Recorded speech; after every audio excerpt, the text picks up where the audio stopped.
Recuerdo un profesor que decía: mieux vaut l'envie que la pitié. Más vale la envidia que la compasión. Entonces yo no pienso dar lugar a compasión y tampoco a envidia.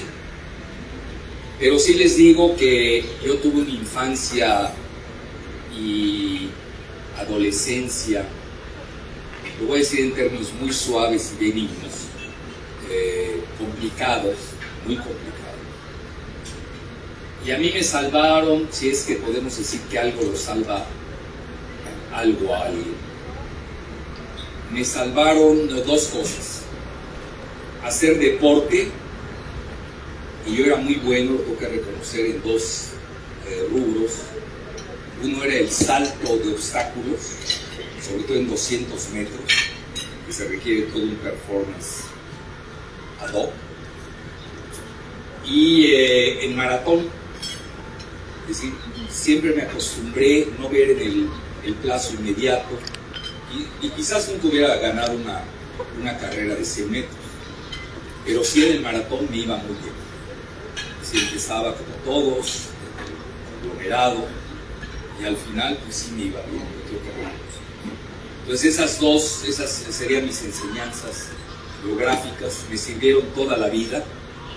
Para mí la vida ha sido salto de obstáculos, y por fortuna los he sorteado con creces. Nunca me imaginé estar en un desayuno así, agregado con usted, porque nunca era parte de mi horizonte. Cuando mucho, pues no sé, quería ser ingeniero, X, Y o Z, pero realmente nunca, ni siquiera hasta los 30 años, no, sí, por ahí de los 25 años, sí le dije a mi esposa: yo voy a hacer el... Pero no estoy tan lejos tampoco. Lo tengo que reconocer. Entonces, a lo que quiero llegar, sí me sirvió mucho ver el largo plazo, sortear los obstáculos, pero hay que ganar, no es nada más sortear los obstáculos. Y esa es la carrera de obstáculos, que a mí me dejó una gran enseñanza. Y el maratón es un maratón. Hay que llegar al final venciendo. Y hoy es la... Vean, ahí tenemos dos grupos diferentes. El mundo anglosajón, que es inmediatista. Vean ahora todo esto de los cryptocurrencies, el escandalazo del mundo, lavado de dinero con mozalbetes. Qué bueno que veo aquí a los hijos del doctor Michel, que están aquí conviviendo con nosotros. Mientras estos mozalbetes que se dedicaron a la especulación con esquemas Ponzi, pues han puesto de pie, de rodillas prácticamente al mundo financiero. Joven de 30 años que es así, y ustedes vieron con toda esta cuestión de las criptodivisas, en un día perdió 32.000 millones de dólares, y mucha gente se metió a las criptodivisas. Yo tenía problemas en mi cuando yo imparto clases de posgrado en la UNAM, y los jóvenes, pues ya saben, es de edad, son las hormonas, dirían los clásicos. Pues todos querían apostar al Bitcoin. Cuando el Bitcoin valía $1 y luego trepó a 70,000. ¿Y cómo les dice un profesor a sus alumnos que es un esquema Ponzi? No tenía yo manera de enseñar. Yo no le entré nunca, porque no. Yo incluso hasta, así como hay antimateria y materia, yo puedo decirles que soy antimaterialista. Así me formé toda mi vida. Entonces nunca me gustó la especulación. Pero mis alumnos estaban en posgrado metidos en la especulación del Bitcoin. No quisiera verlos hoy, es su desgracia. Hoy es más fácil explicar. Donde ya vemos que hay un gran lavado de dinero, se los digo como idea de rigor, lo escribo 2 veces a la semana en un periódico que se llama La Jornada, en una columna muy cotizada que se llama La Lupa. Hace parte de mi carrera de obstáculos, porque yo empecé sin cobrar, lo hacía por hacer. Y hoy reconozco que me pagan muy bien. Pero lo explico este domingo en la columna de La Lupa, porque es increíble cómo incluso se usa el dinero de ayuda a Ucrania. En Ucrania el presidente Zelensky, que ya había sido atrapado en los papeles Pandora, que son de alto lavado y de alto riesgo, y cómo lavaban ese dinero a través de FTX, así se llama esta empresa de criptodivisas, que luego le daban dinero al Partido Demócrata, que eran los que financiaron a George Soros. Con George Soros estaban financiando precisamente al Partido Demócrata. Y más allá del concepto de la biosfera, y me gustó mucho porque Vernadsky es eso. Para mí Ucrania es un tema que yo sigo desde hace fácil 40 años. Sí, porque ellos ingresan un minuto para las 12 y hasta le propinan lecciones de cómo es la solución en Ucrania. Entonces, es una guerra civil. Son dos pueblos idénticos, son eslavos, de la raza eslava. Unos son rusófilos, rusófonos, hablan ruso, la parte oriental, de religión ortodoxa. Los otros son, pues hay que decirlo, son occidentales, directamente. La mayoría profesa la religión católica. Entonces ahí estamos viendo que son varias guerras. Hay una guerra religiosa, una guerra ideológica, una guerra civilizatoria, una guerra entre finanzas y economía. Yo les diría que Ucrania subsume o epitomiza la situación del mundo. Es decir, ahí se va a definir el nuevo orden mundial, al que México no es ajeno. Ahora, para no estar perdiendo el tiempo en especulaciones, México tiene dos características, nos gusten o no. Independiente de que yo sea pro-ruso o pro-chino, eso no viene al caso. En la geopolítica, una de sus características es el realismo político. Hay que ver la realidad, cruda y ruda. México pertenece, uno, a un esquema geopolítico que se llama el Comando Norte, que antes se llamaba NORAD, N-O-R-A-D, hoy se conoce como Comando Norte, y Estados Unidos y Canadá, que son miembros de la OTAN, para que nos demos cuenta de nuestra vinculación. De facto, en forma indirecta, estamos en guerra contra Rusia, eso es muy decir. Le da la cobertura nuclear a México con Puerto Rico y Bahamas. Eso poca gente lo sabe. Yo le doy clases al ejército y a la armada, les doy clases de geopolítica, y obviamente los temas se los tocamos, pero el gran público, el grueso del público, y menos con la infodemia y la gran desinformación imperante, pues no se conoce. Esa es la verdad. Ese es uno. El segundo factor es el MD-México, Estados Unidos, Canadá, que es el sucesor del NAFTA, o del Tratado de Libre Comercio, que va a durar alrededor de 17 años. Y nos guste o no, pues pertenecemos a ese bloque geoeconómico. No pertenecemos al mayor bloque geoeconómico del planeta, que es el RCEP, de 15 países que encabeza China, que no se conoce en Latinoamérica. Yo que viajo mucho en Latinoamérica, prácticamente nadie lo conoce. Es el Regional Comprehensive Economic Partnership, que se traduce en español como Asociación Económica Regional. Escuchen bien la palabra regional. Es el máximo bloque geoeconómico del planeta. Entonces, estamos viendo que sí está fracturado el planeta. Y otra cosa que es más importante, yo doy clases de geoeconomía, de geopolítica, de globalización, aunque ya la globalización se acabó, eso hay que entenderlo muy bien. Ya lo dijo BlackRock, ya lo dijo Deutsche Bank, ahora Klaus Schwab en el Foro Mundial Económico de Davos, que es el presidente, él lo acaba de decir en el G20, en la reunión de Indonesia. Ya ese modelo se acabó y estamos en la desglobalización. ¿Y en qué estamos? En regionalismo. Por eso la biosfera está fracturada. Y por eso la única manera de nueva cuenta de reunificar a esa biosfera es por medio de la noósfera. ¿Y qué es la noósfera? Es un concepto que lanzó Teilhard de Chardin, un gran paleontólogo jesuita, que incluso le prohibieron en vida publicar su obra. Que se conoce su obra después de muerto. Ellos son muy disciplinados, los jesuitas. Y habla del concepto de la noósfera, viene del griego nous, mente, que es la mente que arropa al planeta entero. Eso es lo que nos va a salvar.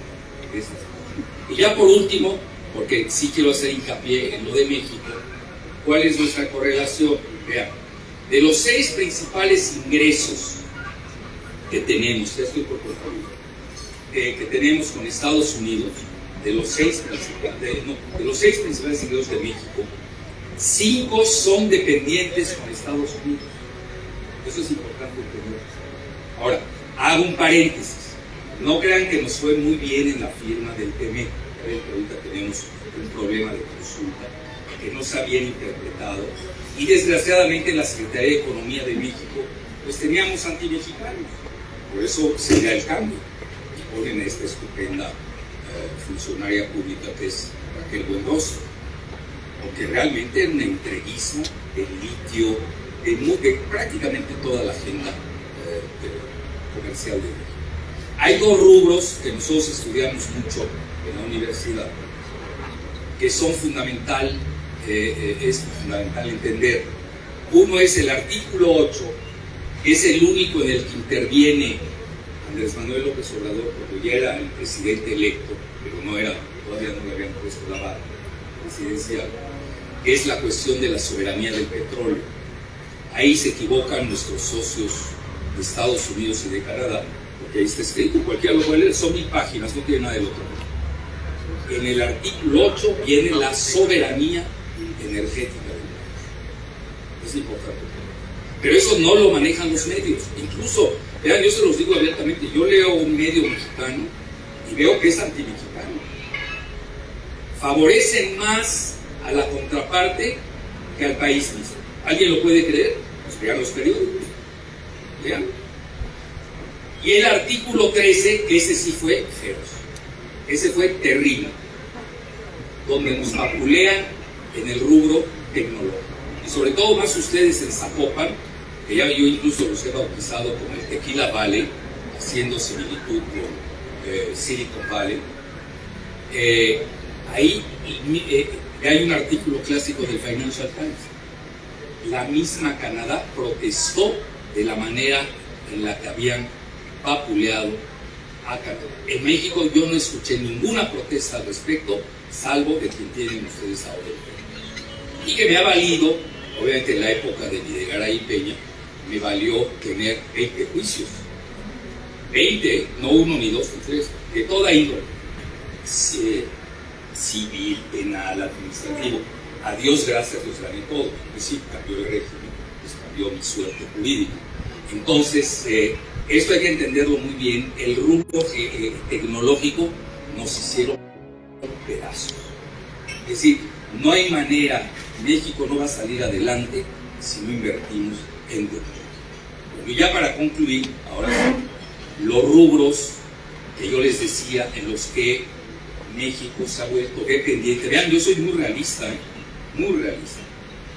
De los 6 principales ingresos del país, haciendo un paréntesis, y esto yo lo hablé incluso con el embajador anterior de Estados Unidos en México, Landau, Christopher Landau, que por cierto ahora está en México, vino a una reunión, hay un congreso en la Ciudad de México, de todo el grupo de Trump. Y Landau, yo le protestaba, oye, perdóname, yo no creo que hayan 20 millones de mexicanos en Estados Unidos. No lo creo. La oficina del censo ahí también hace trampa. No crean que nada más hay INE en México, también tienen su INE en Estados Unidos. Deben que tardaron más de una semana en estar dando resultados. Todavía no se saben resultados de otros lugares en las mismas elecciones de Estados Unidos. Aunque ahí la elección es más de corte estatal. La vigilancia electoral es estatal, no es como en México, que lo hacemos de manera federal. Y al final del día yo creo que sí sirvieron mis protestas para que vean que uno a nivel así un poco diplomático o de amistad sí se puede conseguir cosas. Y ya pusieron que tenemos en la oficina del censo que hay 40 millones de mexicanos en Estados Unidos. 40 millones, que tampoco lo creo. Si ustedes me dicen a ojo de buen cubero, fácil les puedo decir que están entre 60 y 80 millones. Sí, pero antes éramos 20. Entonces, pero ahí les va la parte mejor. Si ustedes ven la proyección demográfica de los centennials en Estados Unidos, es exponencial. Es decir, los mexicanos van a ser la primera minoría étnica en los próximos 10 años en Estados Unidos. Están definiendo la elección en varios estados importantes de Estados Unidos, sobre todo California, que es el primer Producto Interno Bruto, Texas, que es el segundo Producto Interno Bruto, imagínense. El factor decisivo de los mexicanos, es más, esos famosos 40 millones de mexicanos, que no lo creo, yo insisto que no creo, es así, producen prácticamente el mismo Producto Interno Bruto que los 124 millones de mexicanos que estamos acá. Para que vean ustedes la importancia de los mexicanos en Estados Unidos. Yo incluso que suelo dar conferencias a los partidos políticos, menos a uno, que no se los voy a decir cuál es. Les comento, hoy un partido mexicano moderno tiene que ser transfronterizo. Uno, tenemos a 40 millones de mexicanos allá. Dice, insisto, no lo creo. Dos, dependemos de 5 de los 6 principales rubros de ingresos de México. Ya les va. El primero, que ya saben cuál es, me lo brinco, para no meterme en Honduras. El segundo, pues es la cuestión automotriz. Y ahí quizás ya ven que están vendiendo que ahora México va a ser el suplente de China para la cuestión de los semiconductores. Ya hasta hay un término de moda, le llaman el nearshore. Antes éramos offshore, era la globalización. Ahora es el nearshore, lo que está más cerca de Estados Unidos y más barato. Eso es México. Además tenemos una mano de obra mega calificada. Un empleado en sistemas en Silicon Valley gana $25,000 al mes. En Zapopan gana $4,000. Imagínense, no le conviene a Intel o a Microsoft tener empleados mexicanos. Además son de primera. Entonces tienen ustedes, ese es el segundo rubro. El tercero son las remesas. El cuarto, si es que no me equivoco en orden, son ya la cuestión tecnoagrícola, que va muy bien. México, ahí obviamente el doctor Michel ahí está encaminado y enterado. También tenemos el rubro turístico, que pese a la pandemia nos deja alrededor de $30,000 millones al año. Ya les dije las remesas, ¿no? Y las remesas, que ya ven, este año van a dejar más de $70,000 millones. Y Jalisco es el principal abastecedor de remesas de todo el país. Eso también hay que tomarlo en cuenta.